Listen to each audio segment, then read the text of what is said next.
ദൈവത്തിന് സ്തുതി. പ്രഭാതകിരണത്തിലേക്ക് സ്നേഹവന്ദനം. ഭാഗം 2401. ഇന്ന് ജൂലൈ മാസം 28-ാം തീയതി 209-ാമത്തെ ദിവസത്തിലെത്തി. എത്ര തപ്പിയിട്ടും കിട്ടാത്ത ചില വേദഭാഗങ്ങളുണ്ട്. കിട്ടാത്തതല്ല, നമുക്ക് കാണാനായിട്ട് ഒട്ടും മനസ്സാവാത്തതാണ്. അതിലൊന്ന് വിശുദ്ധനായ ലൂക്കോസിന്റെ സുവിശേഷം 18-ാം അധ്യായത്തിൽ ഒളിഞ്ഞിരിപ്പുണ്ട്. ദേവാലയത്തിൽ പ്രാർത്ഥിക്കാൻ പോയ പരീശന്റെയും ചുങ്കക്കാരന്റെയും ഒക്കെ കഥയില്ലേ? ഇങ്ങനെയുള്ള കഥകൾ എന്തിനായിരുന്നു സത്യത്തിൽ യേശു പറഞ്ഞുകൊണ്ടേയിരുന്നത്?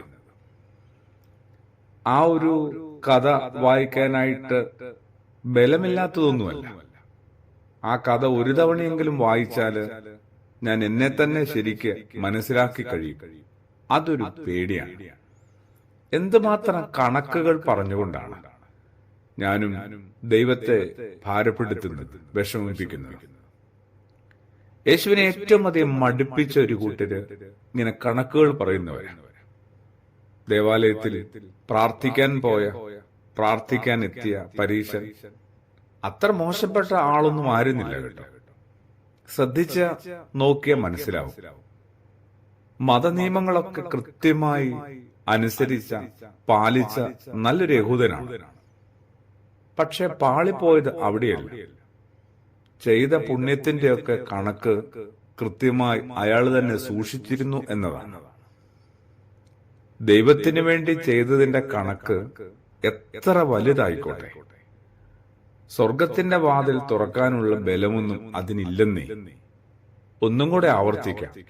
ദൈവത്തിനു വേണ്ടി ചെയ്തതിന്റെ കണക്ക് എത്ര വലുതായിരുന്നാലും അതിന് സ്വർഗവാതിൽ തുറക്കാനുള്ള ബലമില്ലെന്ന് നമ്മൾ എന്നാ മനസ്സിലാക്കുക? അങ്ങനെ പറഞ്ഞയാളാണ് ക്രിസ്തുയേശു. മറിച്ച് മനുഷ്യന് വേണ്ടി നീ എന്തെങ്കിലും ചെയ്തിട്ടുണ്ടോ എന്നാണ് യേശു ആരായുന്നത്, അന്വേഷിക്കുന്നത്.